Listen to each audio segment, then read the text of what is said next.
mientras. De acuerdo. Mientras ya estamos grabando la sesión, la vez pasada, ¿me crees que no la pude grabar? Ah, Sí, y me preguntó Dionisio y me decía, compártamela en cuanto quede lista. Y le digo, ¿sabes qué? Margarita no la ha subido, pero me dice, bueno, las páginas para ponerme al día le dije, fue de tal página a tal página. Y ya se los compartí y el resumen que mandaste también. ok, muchas gracias por todo el apoyo. Te agradezco mucho que tengas este interés por el libro. La verdad, a mí me encanta poderlo compartir porque está súper interesante y vamos ahorita a una parte muy padre de esta segunda ola del sufragismo que estamos ya terminando, lo que corresponde a esta parte. Y es bien enriquecedor. Vamos a terminar a ver toda esta ola, esta segunda ola que es el sufragismo, y Ajá. vamos a ver que realmente, si vemos lo largo de la historia, nos damos cuenta que esto de el derecho a votar, Ujú. solamente el derecho a votar, o sea, tiene menos de 200 años a Sí, lo largo de la de lo que historia. veíamos la Sí, sesión pasada. Ujú, y ujú. es, bueno, pues qué impresionante. Y esto implica mucho trabajo personal de autoconciliación, de autovalidación, porque es tanta la carga que traemos ideológica de esta cuestión de no valía, de esta cuestión de invisibilidad, que Sí, 200 años no son suficientes. O sea, en México tenemos 73 años de votar las mujeres. sí, Sí, sí. es súper. Yo estuve viendo en el libro y dije, ¿dónde empieza a hablar Ana de lo que pasa en México? Entonces dije, no, no, no, no, me espero, me espero. Vamos a Este, esperarnos porque sí hay una parte totalmente dedicada a qué es lo que está pasando en México, qué es lo que sucede. Lo que sí es importante tener toda este visión de universal, de qué está pasando, me refiero a sí, universal, que más está qué pasando en el mundo, porque esto nos da contexto, nos da también así como que, ok, nos da ciertas pistas de qué es lo que está pasando Ujú. en el mundo y cómo en un momento dado se va moviendo la información, se van ahora sí que movilizando los movimientos con relación a la libertad, con relación a los derechos, con relación a todo esto que la humanidad hemos buscado toda la vida. Y en particular, pues en el caso de las mujeres, pues esto toma un matiz muy particular. Sí, porque pues esto de apenas, o sea, ni siquiera llevamos ni siquiera 75 años de votar en México, En México. Ujú. y qué buena onda que tenemos menos de 100 años y ya tenemos una mujer presidente, que, Sí, que, hemos que avanzado demasiado rápido. Ya le mandé mensaje a Dionisio para decirle que ya nos unimos. ok, El día de hoy él está de vacaciones, así que trabajó solo mediodía. Yo creo que ahorita ya se integra. oh, qué buena onda. Bueno, yo creo que generalmente se integra Dionisio y vamos directito, ¿verdad? Sí. Ujú, ujú, Sí, ¿te parece que déjame copiar, compartir la página ujú. para hacer la lectura ya desde aquí? ¿La puedes ver? Ya la tengo. Voy a tener que dar zoom para poder verlo. Voy a estar Ah, aquí muy cerquita. es que estás en tu teléfono, ¿cierto? Ok. Puedes seleccionar la pantalla, el tipo de visión que tienes, de modo que solamente ves el texto, ¿ok?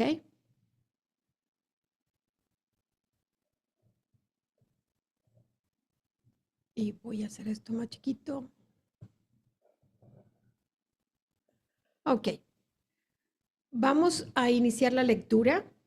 Estamos, reitero la página 128, y vamos a empezar el párrafo que está 3 líneas abajo de la primera línea de la página en el libro impreso.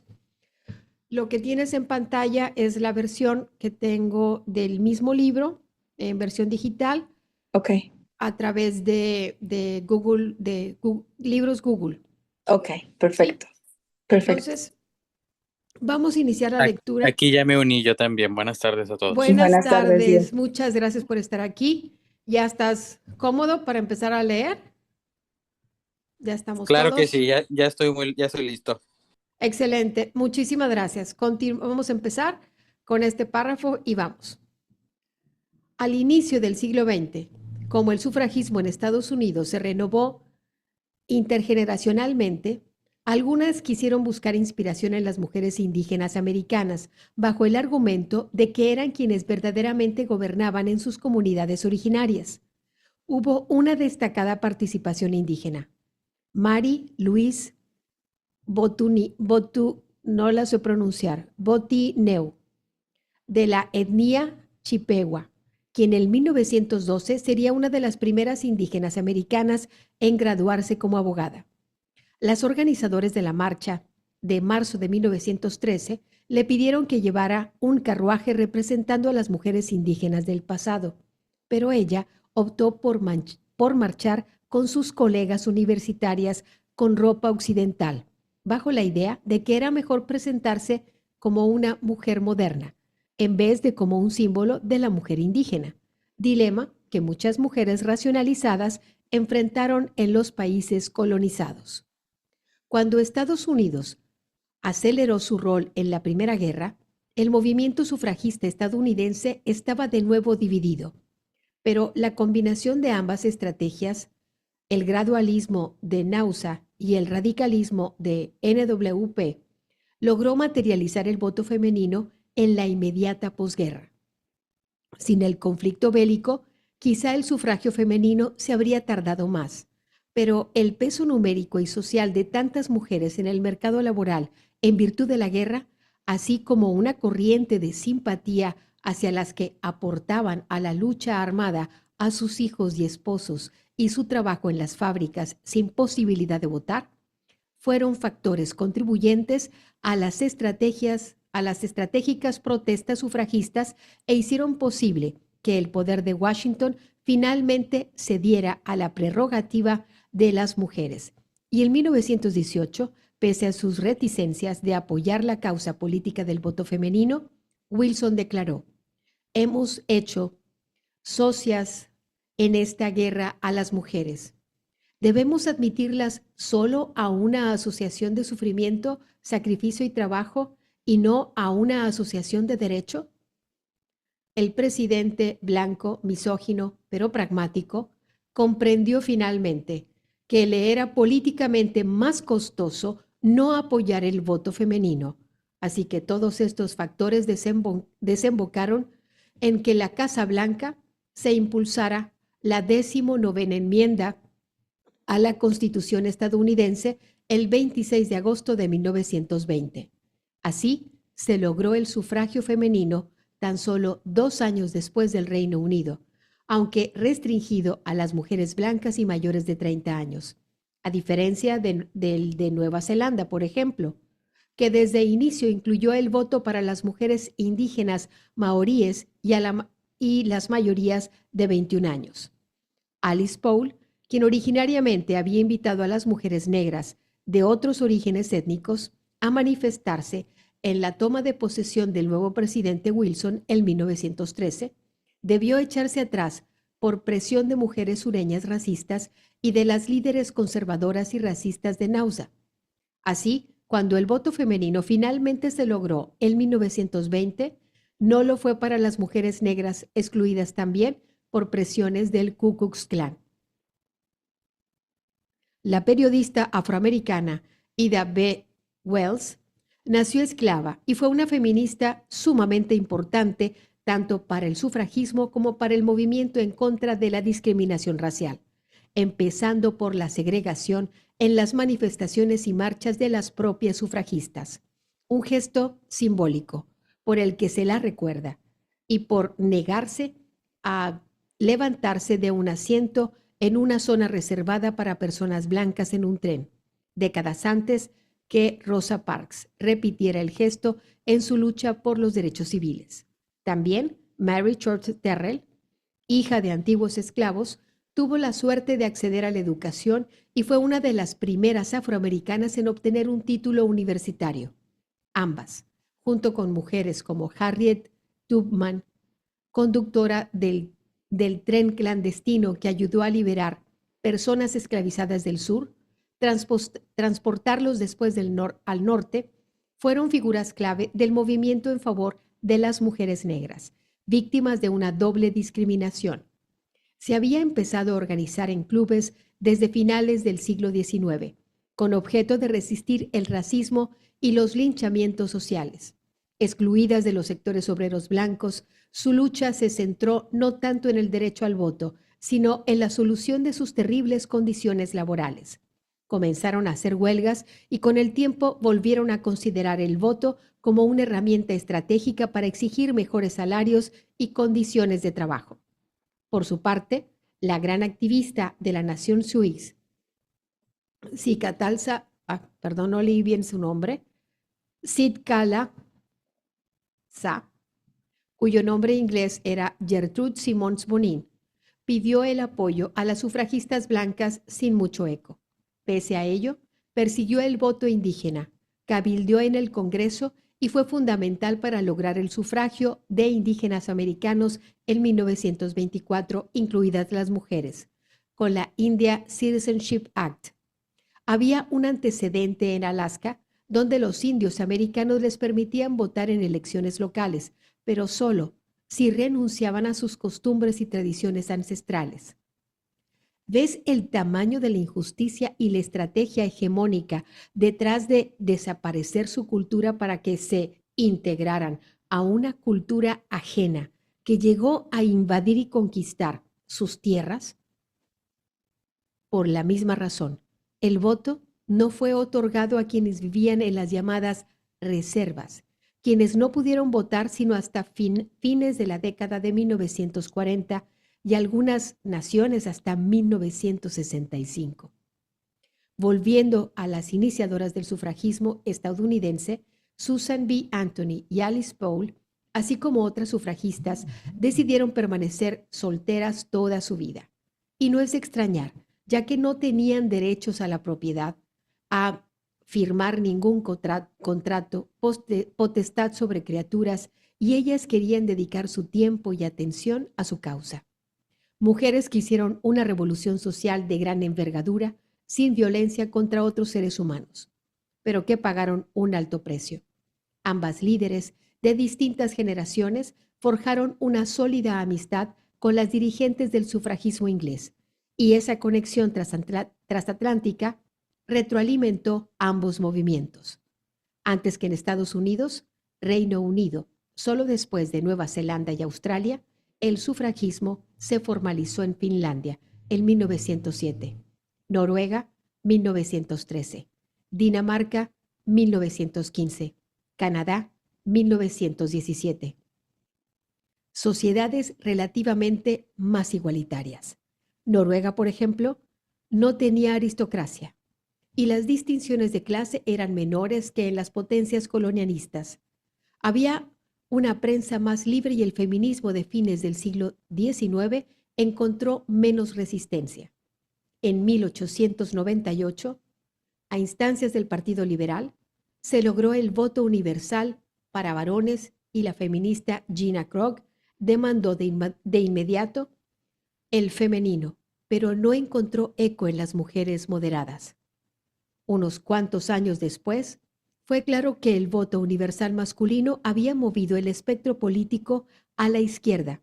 El Partido Conservador buscó paradójicamente el voto de las mujeres burguesas, pensando que su mayor conservadurismo sería un contrapeso. Y su apuesta le rindió frutos, pero no a las feministas. El sufragio en Noruega, como en otros países, no conllevó un cambio en las relaciones sexogenéricas. El modelo de ama de casa y padre proveedor se mantuvo como el ideal. Continuemos la historia del sufragismo con miras en lo que pasó en el Reino Unido. Los primeros grupos sufragistas aparecieron en las primeras décadas del siglo XIX. En 1832 surgió la inaugural petición del voto femenino ante el Parlamento británico, la cual fue negada. El segundo intento se pudo articular casi 3 décadas después, en 1866 con el apoyo de John Stuart Mill, quien como diputado en 1865 a 1868 presentó la segunda solicitud firmada por 1.500 mujeres y se convirtió en el hazmerreír de ese grupo de misóginos legisladores británicos y de la prensa. Pero él persistió y lo planteó varias veces. Tras la reforma de 1867, se amplió el voto masculino ya no solo a los dueños de tierras rurales, sino también a jefes de familia que tuvieran una casa, por lo que una parte de los obreros calificados pudieron votar. Se calcula que en la época victoriana, 42% de los varones británicos tenían derecho de sufragio, aunque dicha reforma volvió a negar el voto a las mujeres. Desató la formación de numerosas sociedades para el sufragio de las mujeres, que 30 años más tarde, en 1897, conformarían la Unión Nacional de Sociedades para el Sufragio de la Mujer, NUS, bajo el liderazgo de Millicent Garrett Fawcett, quien se concentró en lanzar campañas propagandísticas y de difusión de corte más bien moderado y fundó una de las primeras universidades para mujeres. De regreso a 1832, la poco convencional pareja formada por John Stuart Mill y Harriet Taylor escribieron Los ensayos sobre el matrimonio y el divorcio, en donde en plena época del conservadurismo victoriano plantearon una nueva manera de entender y vivir las relaciones de pareja que no supusieran la esclavitud de la mujer, basados en la propia experiencia de su relación que durante años no pudo concretarse al estar de por medio el matrimonio que Harriet había contraído desde muy joven bajo los estándares del convencionalismo social de su época. Cuando Harriet y John contrajeron nupcias en 1851, renunciaron formalmente al abuso de poder que la institución del matrimonio otorgaba al esposo. Esta pareja consideraba una gran injusticia que las mujeres fueran excluidas de las profesiones lucrativas que no pudieran gestionar su patrimonio, pues cualquier dinero que una mujer ganara pertenecía por ley a su esposo. Años después, influido por Taylor Stuart Mill, escribió El sometimiento de las mujeres, un alegato contra la sociedad patriarcal tradicional que se convertiría en la Biblia de muchas feministas. Texto valiosísimo que, por cierto, tampoco estaba incluido en los temarios de historia de las ideas políticas y sociales que en mi universidad era una materia de tronco común, es decir, obligatoria para todo el estudiantado, donde sí nos exigían leer obras suyas. Tampoco leímos en esas clases a Harriet Taylor Mill. A él lo circunscribían como parte de la Escuela Clásica de Economía, pero de haber sabido la relevancia de este filósofo político aliado al sufragismo, lo habría leído con mucho mayor entusiasmo. Stuart Mill pensaba que las mujeres habían quedado injustamente relegadas a los discursos de la inferioridad o de la excelencia, ambos legitimadores de su opresión y desigualdad.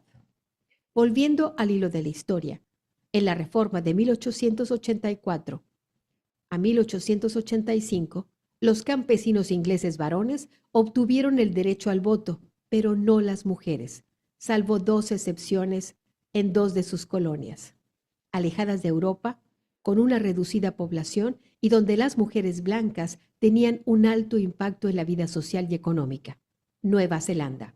Bajo el impulso de la sufragista y feminista Kate Shepherd, su aliado John Hall, la firma de 32,000 personas les concedió el sufragio en 1893 a las mujeres mayores de 21 años, incluyendo a las originarias, las maoríes, aunque fue solo el derecho a votar, no a ser votadas.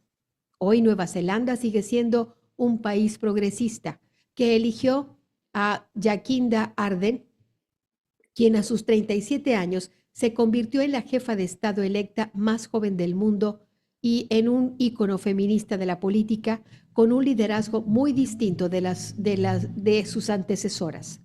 Ha llamado la atención con poderosos actos simbólicos como amamantar a su bebé mientras participaba en una asamblea de la ONU. Bajarse el salario para cerrar la brecha entre ella y las personas afectadas por COVID-19 en su país. Declarar la gratitud de las toallas menstruales para las estudiantes y marchar en un desfile por el orgullo LGTB, etc. Y en 1894, en Australia, las mujeres consiguieron su derecho al voto e incluso a ser votadas en 1893. Se estableció en Nueva Zelanda, otro país de Oceanía. A estas naciones periféricas respecto a Europa, las seguirían en cascada los demás. En México lo logramos mucho más tarde, hasta el 17 de octubre de 1953. Hablaremos de ello en el siguiente capítulo. Otro antecedente que impulsaría el movimiento sufragista anglosajón fue el contexto económico de la época en los países industrializados como Inglaterra, donde la revolución industrial tuvo un gran impacto.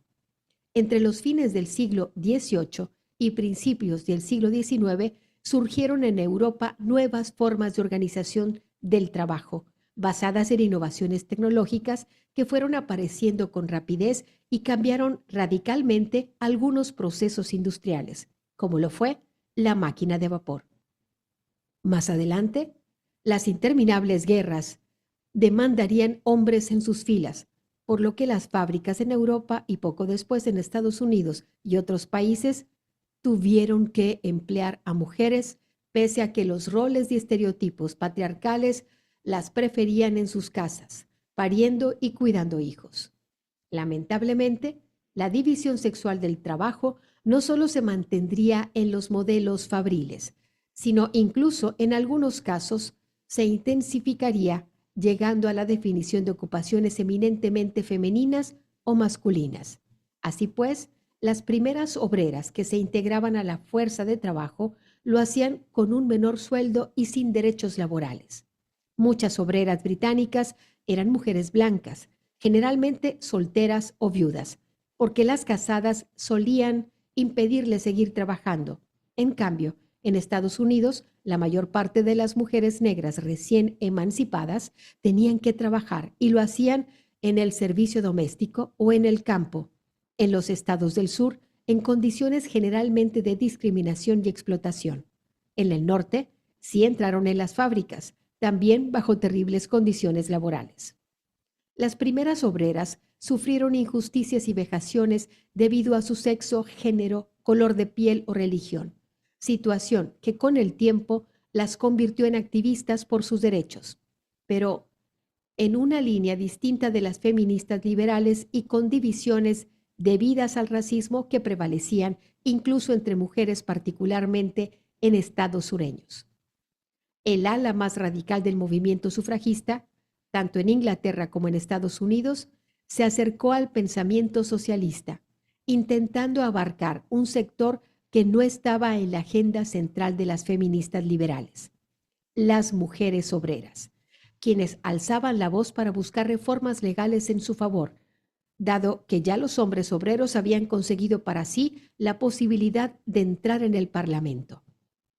En ese momento sobresalió Flora Tristán, escritora y activista francesa peruana. A los 16 años se vio forzada a entrar de obrera y al año siguiente, ante extenuantes jornadas y viendo sus nulas opciones de vida, se casó con el dueño del taller. Vaya que lo padeció. Tras varios años de ser víctima de violencia familiar extrema, huye llevándose a su hija e hijo. Viaja a Perú buscando recuperar su herencia, luego a Inglaterra. De regreso a Francia, su ex esposo intentó matarla y violar a su hija. Afortunadamente, al final fue sentenciado, aunque solo a 20 años de cárcel. En 1840, Tristán publicó un manifiesto socialista llamado La Unión Obrera, un pequeño libro donde abogó, entre otras cosas, por los derechos de las mujeres obreras y donde señaló que la falta de acceso a la educación de las niñas era, en realidad, una forma de explotación económica. En 1845 es publicada póstumamente su obra La Emancipación de la Mujer, en la que expresó que las mujeres estaban en franca desventaja en la institución del matrimonio y criticó el ambiente conservador que las reprimía. Flora Tristán siempre se mantuvo preocupada y ocupada activamente por las mujeres del proletariado, contribuyendo a crear el feminismo socialista. Su pensamiento revolucionario y agudo tuvo gran influencia en el desarrollo de la teoría marxista, fundamentalmente en su afán de que la clase obrera se constituyera como un sujeto político, para lo cual lo primero era lograr su unidad. Tristán y Karl Marx coincidieron en París por un breve tiempo y los dos eran amigos de Arnold Ruge, quien se presume dio a leer a Marx Unión Obrera, donde Flora Tristán afirmó: obreros, sois débiles y desgraciados porque estáis divididos. Uníos. La unión hace la fuerza. El manifiesto comunista de Marx y Engels sería publicado años más tarde, donde se retoma esta idea con la famosa consigna: proletariados del mundo, uníos. Claro, sin darle el crédito a Flora Tristán. Otra gran figura del feminismo socialista fue Clara Zetkin, quien nació en 1857 y desempeñó un rol muy importante en las organizaciones socialistas y comunistas de la Europa del siglo XIX y XX. Fue una de las primeras alemanas en ir a la universidad. Llegó a ser editora de un periódico llamado Igualdad. Su lucha por los derechos políticos y laborales de las mujeres hizo eco en países industrializados. En 1889 participó en la primera reunión mundial de mujeres socialistas, siendo una de las 5 mujeres presentes en una reunión de 400 asistentes. Años más tarde, con gran experiencia como dirigente revolucionaria en la Segunda Conferencia Internacional de Mujeres Socialistas, Schopenhauer propuso que se conmemorara el Día Internacional de la Mujer Trabajadora, moción aprobada por más de 100 delegadas de 17 países que debatieron además sobre los derechos laborales, ante todo igual salario a igual trabajo y el derecho a la educación. Recordemos que el 8 de marzo de 1857, un grupo de obreras textiles de Nueva York salió a la calle a protestar por sus condiciones laborales y fueron brutalmente reprimidas. En honor a ellas, se eligió la fecha y por eso no es un día para regalar flores o chocolates por el hecho de ser mujer. Quizá hace falta también una fecha distinta que no sea de lucha, sino de celebración, como lo hace la comunidad LGBT, por el orgullo de ser mujeres. No fue hasta 1918, casi 90 años después de su primera petición, que las mujeres de Gran Bretaña obtuvieron su derecho al voto. Y les favoreció también la Primera Guerra Mundial, pero de forma más directa, dado que Reino Unido estuvo en el centro del conflicto. Por la guerra, muchas mujeres británicas ocuparon los empleos de los hombres que habían ido a las trincheras y también contribuyeron de otras maneras al esfuerzo bélico. Ese factor sería crucial para conseguir el sufragio femenino tras casi un siglo de luchas pacíficas. La dirigente más destacada de esta última etapa del sufragismo británico fue Emmeline Pankhurst, una mujer extraordinaria, educada en una escuela vanguardista en Francia, donde estudió contaduría, química y otras disciplinas. Ella se casaría con un abogado socialista, 24 años mayor, quien creía también en los derechos de las mujeres y con quien compartió una parte de su lucha, y más tarde con sus hijas. Afiliada al Partido Laborista, perteneciente a la burguesía de la ciudad industrial de Manchester, en 1903 fundó la Unión Social Política Femenina, WSPU. Pankhurst, a lo largo de su vida, fue perseguida y encarcelada en numerosas ocasiones. Sus hijas la suplían y llegaron a ser importantes figuras del movimiento. Ella recibió el apoyo de mujeres de distintas partes del mundo, como la escocesa Flora Drummond, la neozelandesa Frances Parker, participante en las huelgas de hambre, y la hija de Elizabeth Cady Stanton, Harriet, así como sus compatriotas estadounidenses Alice Paul y Lucy Burns.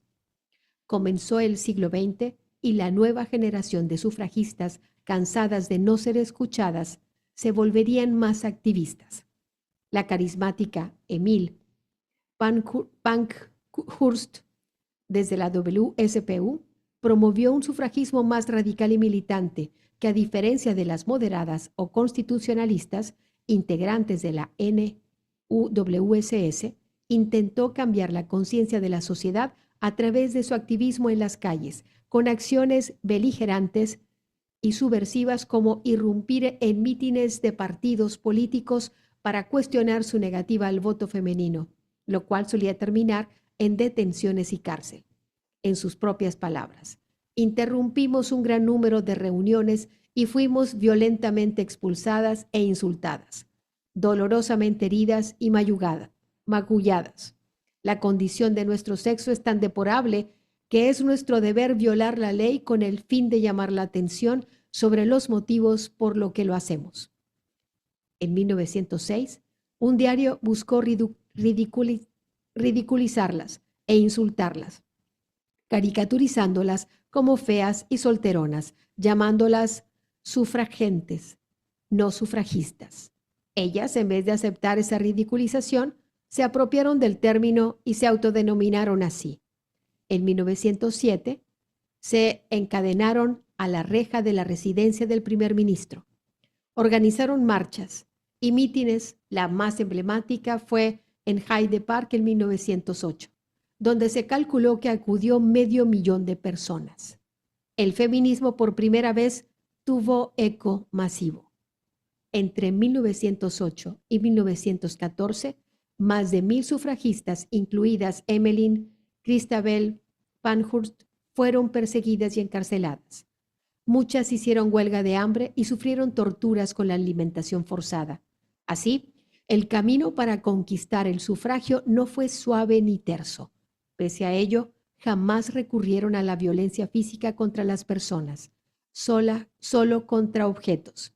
En todo caso, el sufragismo británico fue muy heterogéneo, tanto en sus métodos como en la condición de clase de las simpatizantes.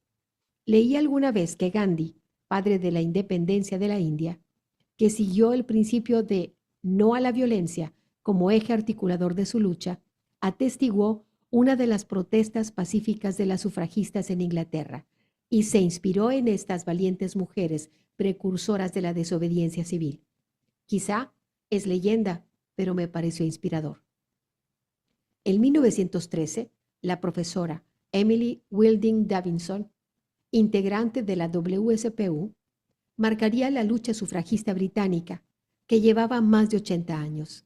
Ella, que había estado 9 veces en la cárcel, sufrido vejaciones y abusos, optó por un acto que los patriarcas no pudieron ignorar.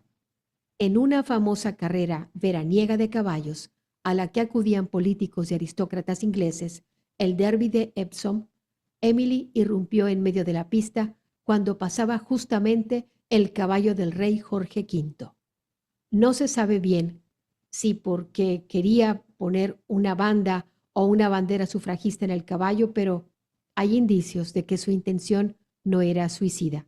No obstante, el caballo, corriendo a gran velocidad, la atropelló, lo que le produjo heridas graves.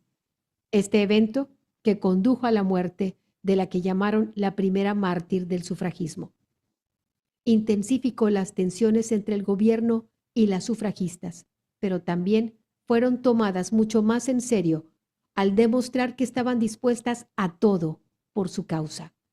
El funeral de Wilding fue multitudinario. En su lápida fue inscrita la frase: hechos, no palabras. Wow, me conmovió, discúlpenme. Al iniciar la Primera Guerra Mundial, Pankhurst aceptó la tregua con el gobierno ante el enemigo común, Alemania. Esta actitud desconcertó y enojó a algunas sufragistas, pero el patriotismo de Pankhurst resultó ser una estrategia acertada para el movimiento, y es que con cientos de miles de hombres en las trincheras, la demanda de fuerza laboral del sector industrial se volvió crítica.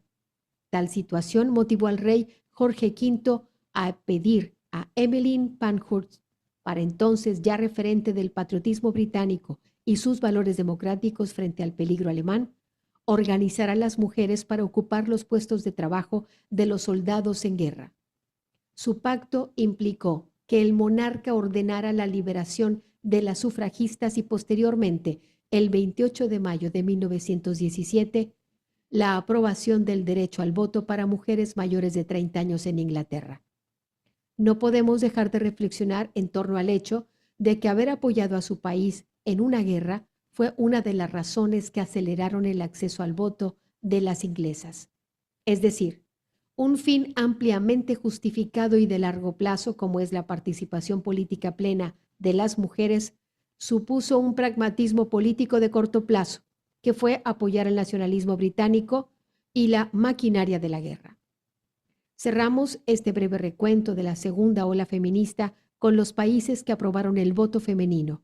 Si bien la historia del sufragismo en cada país merece un libro en sí por el aporte de todas y de cada una de las mujeres y hombres aliados que lo posibilitaron. Y aquí tenemos la lista.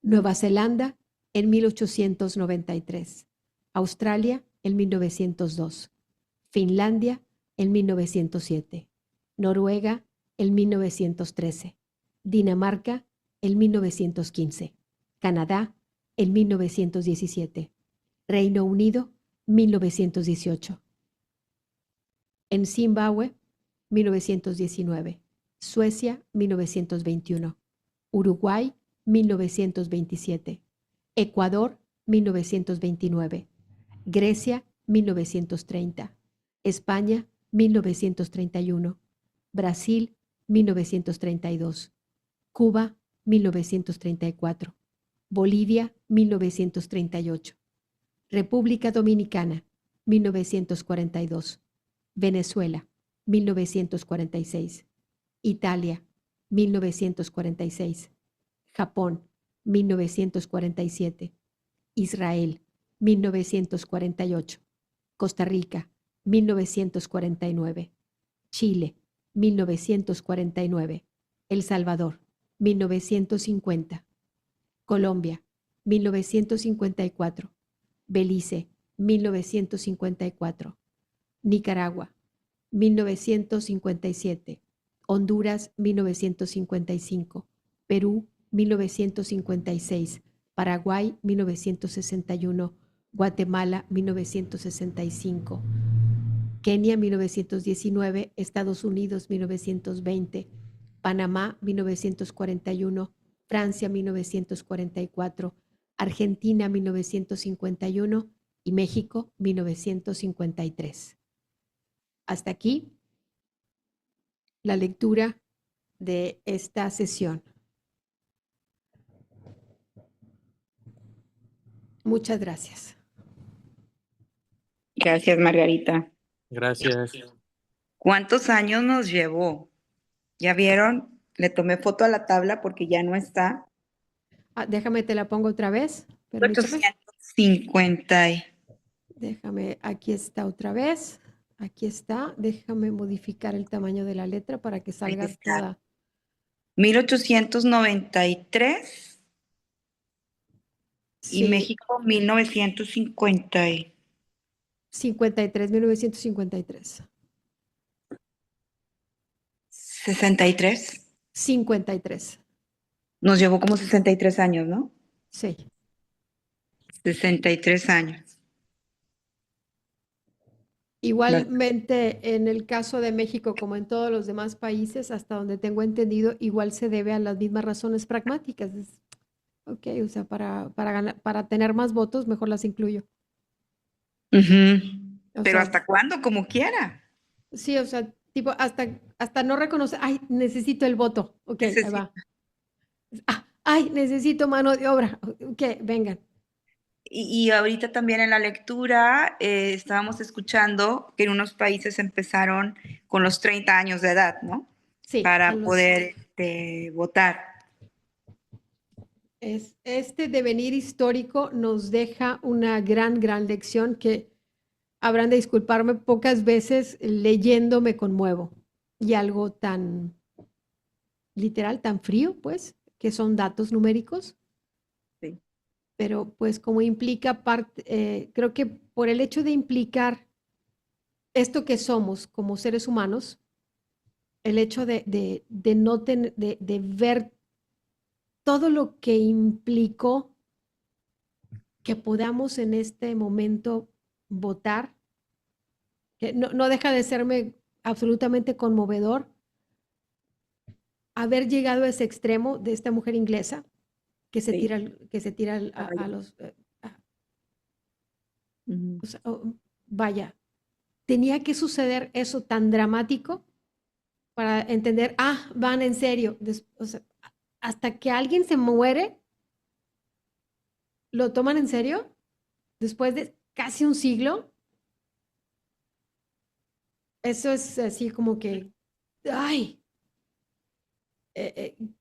¿qué nos estuvo pasando? Que puede, vaya, no es, me parece muy significativo y definitivamente conmovedor. Dionisio, Sí, de ¿tienes acuerdo. algo que compartirnos con lo que hemos aprendido de esta lectura? Claro, ¿ustedes qué piensan? Ya ven que hoy mucho de todo lo que sucede, mucha gente dice, es que ¿por qué destruir cosas? ¿Qué culpa tiene el monumento y todo? ¿Ustedes creen que la frase que ahorita estoy en el libro digital, así que no sé qué página era, pero lo que dice, la condición de nuestro sexo es tan deplorable que es nuestro deber violar la ley con el fin de llamar la atención sobre los motivos por lo que lo hacemos? ¿Creen que eso siga siendo vigente al día de hoy? Yo creo que las mujeres buscadoras aquí en México siguen mostrando que sí, porque si justamente hacen todo lo que hacen, es por ese dolor de no haber sido escuchadas y de que no se haga justicia sobre su familia. Y sabes, ese es un punto que creo fue en la primera sesión que yo les compartí en el grupo, de que yo estaba en la sesión también para entender esa parte, porque le decía a Margarita que por qué dañar cosas que son del gobierno, de la nación, que son propiedad. Entonces decíamos, hay que entender a las personas, ¿verdad? Y es lo que acaba de decir Margarita ahorita, las mujeres buscadoras lo hacen pues porque perdieron algún familiar, ¿verdad? Algo pasó en el camino. Y yo te lo he platicado a ti, Dionisio, o sea, pero ¿por qué pintar? Estuve en Ciudad de México en la marcha, pintaron muchas cosas, etcétera, ¿no? Pero la verdad es que sí sucede, o sea, está sucediendo. Y yo, en mi punto de vista, yo pensaba que no lo hacían esas mujeres, pensaba que era otro tipo de grupo que venía y se unía con las personas, las mujeres que lo estaban haciendo de una manera correcta, pero venían como a echar a perder su misión, ¿sí? Sí, pero, o sea, pero que siga siendo, que sigan considerando al día de hoy que la condición del sexo es deplorable. ¿Ustedes creen que eso siga siendo? Por eso el deber violar la ley para poder llamar la atención. O sea, todavía en este siglo. Mira, posiblemente en este siglo, no necesariamente en las culturas occidentales, pero no somos las únicas culturas del mundo. Correcto. El hecho de que exista algún grupo social, alguna cultura en la que a la mujer no se le atienda, a la mujer no se le cuida, no importa la raza del país, mientras haya alguna mujer violentada en cualquiera de sus formas, sí, la condición es deplorable porque a ningún hombre le hacen cosas semejantes, como tenerla abandonada por el hecho de, por ejemplo, mujeres que embarazadas, que tienen sus hijos en condiciones muy complejas, resulta que se dañan físicamente su vulva, de modo que pierden control de esfínter y constantemente están orinando porque no tienen control de esfínter, porque el trauma que sufrieron en el momento de alumbramiento les dañó terriblemente su vulva. Uh-huh. Y resulta que pues, nadie las atiende porque como huelen a pipí, nadie las pela. Pero es una condición, pues tuvo hijos, en una condición compleja. O sea, ¿sí me explico? Y esto sí le va bien. Abandonada, es a lo que te refieres. Sí, queda abandonada, queda relegada, pues porque no tiene, en primer lugar, muchas mujeres no saben que eso es uno de los riesgos que se corren en un parto. Ujú.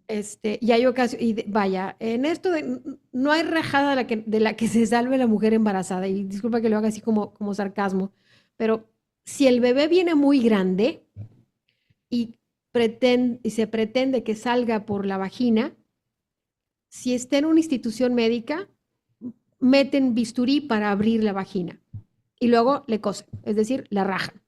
Ujú. Si no la rajan, se rompe. Y si le dicen, ah, estás muy estrecha, se te va a romper, la rajan por enfrente para hacer la cesárea. O sea, de la rajada no se escapa. Se oye feo. Correcto, ¿Sí me correcto. explico? Y ahora más, ¿no? Que digo, ya los partos naturales son muy pocos, ¿no? Ya todo es directamente la cesárea. De hecho, esto es parte de ciertos movimientos en el mundo de, oye, ¿cómo? No es posible dejar todo cargado a la ciencia. Tenemos milenios de parir del modo en que hemos parido. Y sí es cierto, la medicina ha servido y nos ha ayudado. Sin embargo, se ha exagerado al punto que muchas mujeres tienen miedo de parir, siendo que toda la información, todas las mujeres lo tenemos. Es decir, deja que la sabiduría del cuerpo haga lo suyo. El médico no puede saber lo que siente una mujer al parir. Y no soy madre, pero no tiene manera de saber. Como no tengo manera de saber cómo sientes tú que te quiebres un hueso.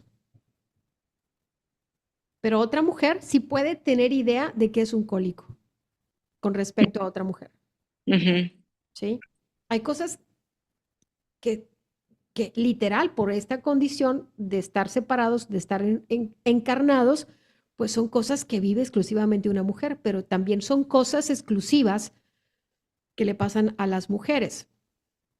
Estos asuntos de no tener esas atenciones, que depende de la cultura del país, y no estoy hablando de la ablación, y esto es la extirpación del clítoris, para que la mujer no tenga placer, porque el clítoris nomás sirve para el orgasmo, no sirve para procrear. Sigue haciéndose esa práctica en algunos lugares del mundo. Mm. ¿Sabías de este detalle, Dionisio? No, no, lo desconocía. En algunos lugares del mundo se practica la ablación. Es como la circuncisión, pero en el caso femenino. Se extirpa el clítoris. Y a veces se hace de una manera tan improvisada, tan salvaje, que la niña, al pretenderla curar, le cierran la uretra y después tiene problemas para orinar. Mm. Hay, Oh, ok. Sí, no, Wow, lo hay, desconocía. qué fuerte. hay algunos modelos, generalmente son del continente africano, desconozco los países y los nombres de estos modelos, pero que son víctimas de eso porque así es su cultura. Mm. Y así es su cultura. La abuela llevó a la nieta, o sea, así tipo. Y de estas de cuando se topan en otros mundos de, ah, Chirión, ¿a poco se puede, así de esta, ¿no? ¿A poco se puede sentir placer? Sí, el clítoris tiene solamente esta función. Nada más para eso sirve. Que también dentro del ámbito de la ciencia y de estas de qué hace el clítoris, o sea, ¿cómo es esto? ¿Por qué tienen ellas esto? Se sabe mucho más de la anatomía masculina en Occidente que de la anatomía femenina. Así, cañón. Es que fueron de algunos casos de los que me he enterado Ujú. con relación al conocimiento que hay de nuestra anatomía. Y esto por el asunto, aquel del diálogo de la vagina, porque pues culturalmente se ha escondido, culturalmente no ha importado, culturalmente hasta hace muy relativamente poco con relación a la historia, ya tenemos imágenes de, aunque sea caricatura, de lo que es el clítoris. Antes ni siquiera. ¿Sí? Y mucho menos, y lo más interesante que me ha parecido a mí es que en los libros más importantes de anatomía no estaba incluido, Pues, hasta relativamente hace poco. O sea, de estas de, ok, quien tuvo el acceso fue el sexo masculino y pues de algún modo es hasta cierto punto natural, o sea, me importa mi cuerpecito, el del otro pues no es mío, a mí me importa conocerme a mí. Y como que se da esa situación, pero bueno, el caso es que esta pregunta que tienes con relación a que si todavía hay esas condiciones deplorables, en algunos lugares sí. Y mientras hay en algunos lugares, pues está presente. Claro, claro. Sí. ¿Y qué nos tocaría hacer? Esa es la pregunta que nos toca porque tenemos la responsabilidad de que estamos aprendiendo acerca de qué es lo que está pasando con esto y de estas y en gran medida entender por qué esta rabia tan profunda y qué hacer en esta posición actual. Rosy, mi gran pregunta a ti en particular, ¿te queda más claro por qué esa rabia que se manifiesta en las pintas que hay, por ejemplo, en las manifestaciones del 8 de marzo? ¿Te queda más claro? sí me queda claro, pero no sé si eso soluciona la situación. Ok, empezamos, vamos por partes. ¿Cómo quitarnos el coraje? Ujú. Que la solución es quitarnos el coraje, quitarnos la rabia. Sí, claro. Ah, ¿Por qué ese no es nos escuchan? O sea, ¿qué hacer para que nos vean, nos escuchen? Me imagino que es por eso. Hay que accionar para hacernos presentes. mm, O sea, pasan, te digo lo que pasa, está la marcha, pintan por todos lados y casi casi por detrás se acaba la marcha y vienen limpiando. Sí, ahí tengo un comentario. Y este año eh, lo vendieron así como miren, tenemos, o sea, como que hay mujeres también que están limpiando estos mismos destrozos, ¿verdad? No sé si les tocó a ustedes, pero a mí al menos en redes sociales vi mucha noticia de, oigan, mujeres están haciendo esto, pero las mismas mujeres están limpiando esta parte, ¿verdad? Digo, tanto hombres como mujeres, pero se enfocaban en las En que mujeres. había mujeres. Sí, y siento que hay que ahorita lo que se enfoca a esa fecha es más los alrededores, el gobierno y los negocios públicos en cómo implementar estructuras de defensa hacia los locales o monumentos más que a la razón por la cual están siendo atacados, ¿verdad? Pero En lugar de apoyar eso, en ¿verdad? lugar de apoyar, están Ujú. viendo cómo cuidar todo lo que van a dañar. O sea, como que se perdió ese enfoque o se está transversando esa información que ahora el enfoque es cómo cuidamos todo lo que se va a dañar. ya vienen las enojadas a hacer su desmadre, olvidada la razón que hay detrás de búsqueda de justicia. Correcto. Sí. Se van por otro lado. Igual se está, en este sentido, pues es un movimiento de corte político en el cual pareciera que se vuelve a tomar estas mujeres locas, ¿no? Como pasó en todo este movimiento del feminismo. En lugar de encontrar una solución o un resultado, ¿no? O un equilibrio entre, oye, pues hazle caso, oye, Una mírala, acción. oye, visibilízala, oye, Ujú. no le pongas la pata en el pescuezo, oye, rompe el techo de cristal. No sé, implementa acciones, define algo, o sea, que por cada marcha salga alguna acción. Mínimo Claro. una propuesta y mínimo de, bueno, que Claro. me pelaron, ¿no? Y Sí, lo que vemos conforme la historia son pocas las personas que en realidad realizan un cambio en la historia. Así que por cosas que hagamos el día de hoy, probablemente no va a ser un gran cambio, pero en algún momento va a salir alguien que haga algo diferente. Si no, estaría lleno de historiadores y de autores, tanto en este movimiento este, pues no tan 1960, 1950, ¿verdad? Sino ya ver algo en los 2000, que no sé si durante este libro veamos algún cambio o movimiento dentro de los 2000, que haya sido algo por acá, ¿va? Bueno, tenemos un cambio ya importante. Por lo menos en México tenemos una mujer presidente. Sí. Queriendo y Claro, no, ahí está una mujer. Que el rollo, lo que sea, hay una mujer. No, no pudo Estados Unidos y en Estados Unidos votan desde antes que nosotros. Sí, ¿cuántos años antes? O sea, Vamos a ver la tablita que aquí la tenemos. usted, Estados Unidos desde 1920 que votan las 30 mujeres, años antes. 30 años antes. yo pensé que era más, fíjate. Y checa la diferencia de 1920, son que 1800, vamos a ver, son menos 34. de 1893. 27 años después de Nueva Zelanda. Y en Nueva Zelanda fue 50 años después de los primeros movimientos de Sí. feminismo, sí, o sea, de esas de... Ujú.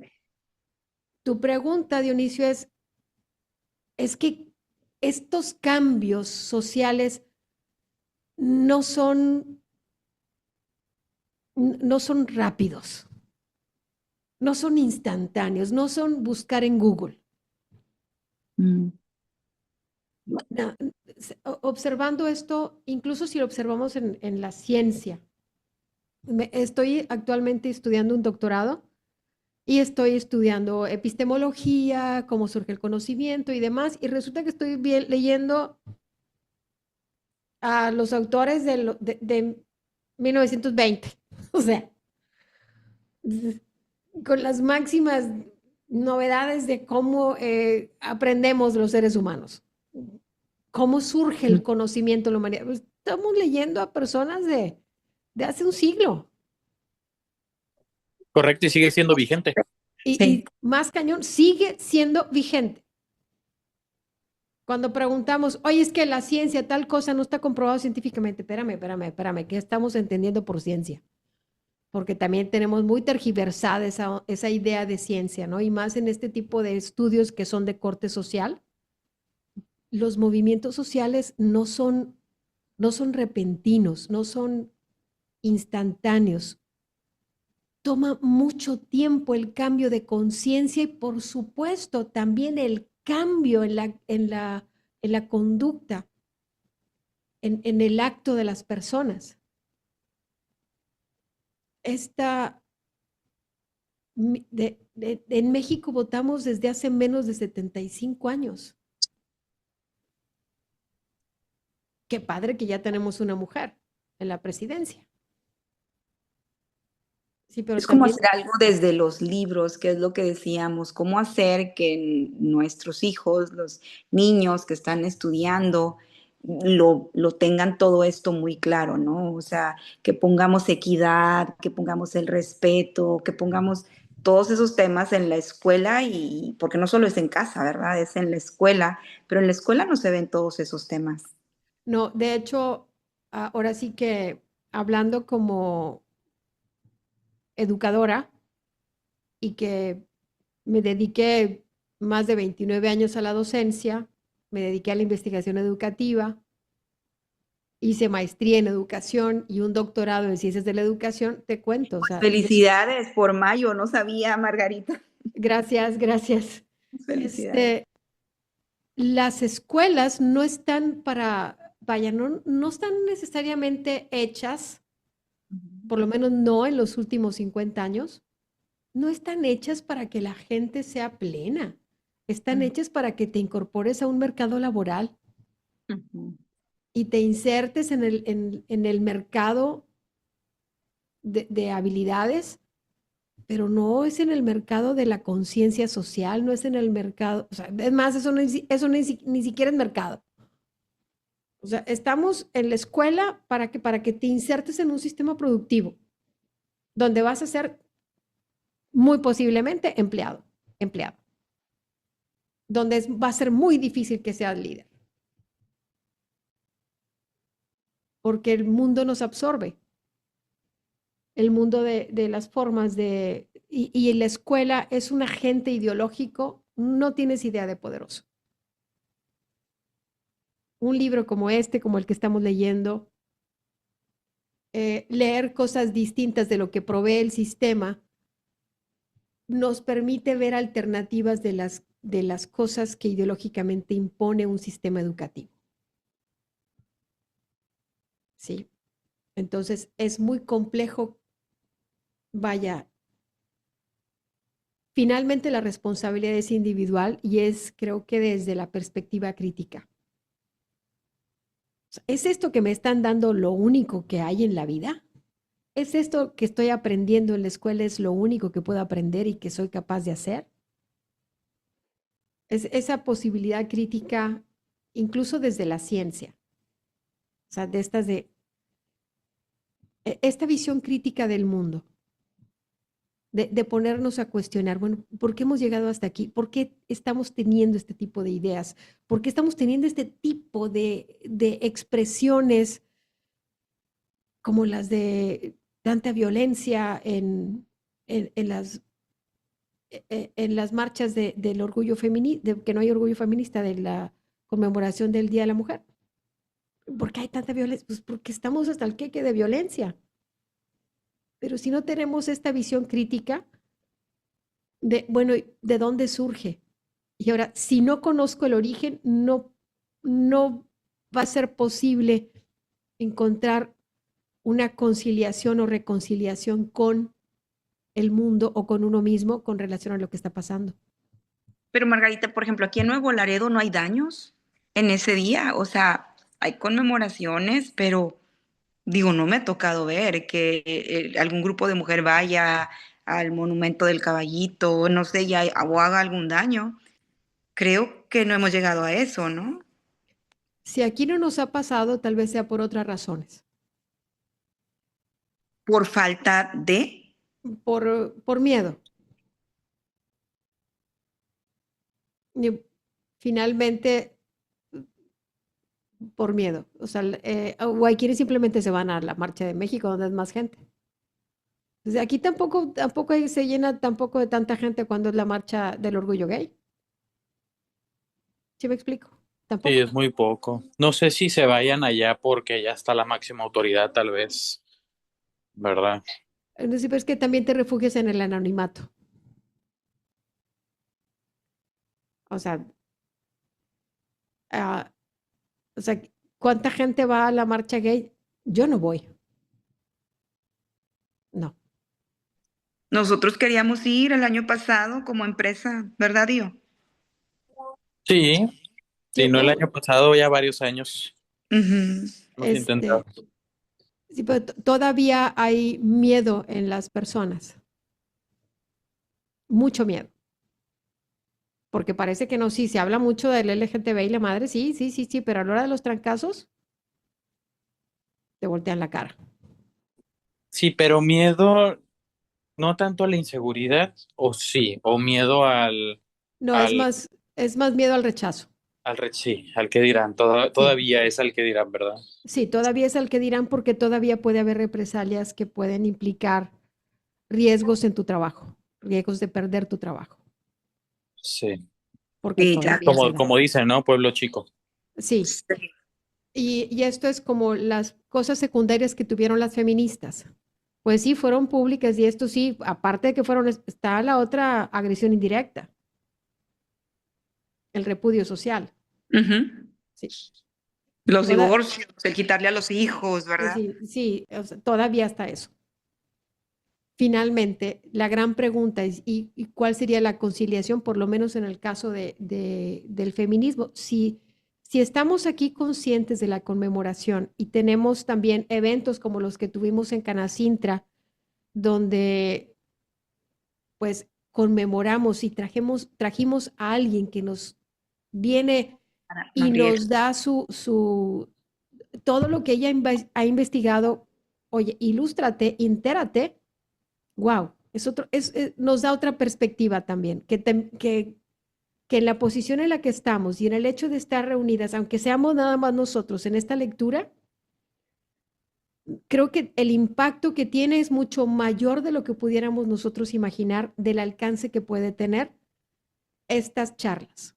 ¿Por qué? Ujú. Porque se comentan en el trabajo, porque se comentan con la familia, se multiplica esta visión más amplia de esta conciencia, de quiénes somos y de lo que nos ha costado como sociedad.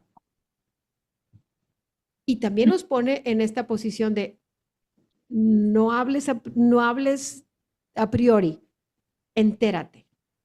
Ujú. ¿Sí? No hables a priori, no juzgues a nadie, para empezar. Sí. El hecho de entender nos ayuda a tener la visión de compasión, a tener la compasión por el otro, por el sufrimiento del otro, pero no significa que lo vayamos a cargar, significa que lo entiendo. Ujú. ¿Sí? Y eso significa y es, ok, esa es tu historia. Yo finalmente nos toca otro papel de conciliación con este tipo de conflicto. Que desde la perspectiva espiritual esto tiene que ver con la capacidad de perdón que tengamos. Un perdón um, desde un perdón muy honesto, un perdón distinto del que nos han enseñado, porque tiene que venir desde lo más profundo de nuestro ser y entender que el perdón es efectivamente liberación. Y estoy hablando desde la perspectiva de un curso de milagros, cómo enseña a perdonar, porque a veces la parte religiosa se nos queda corta en entender el perdón.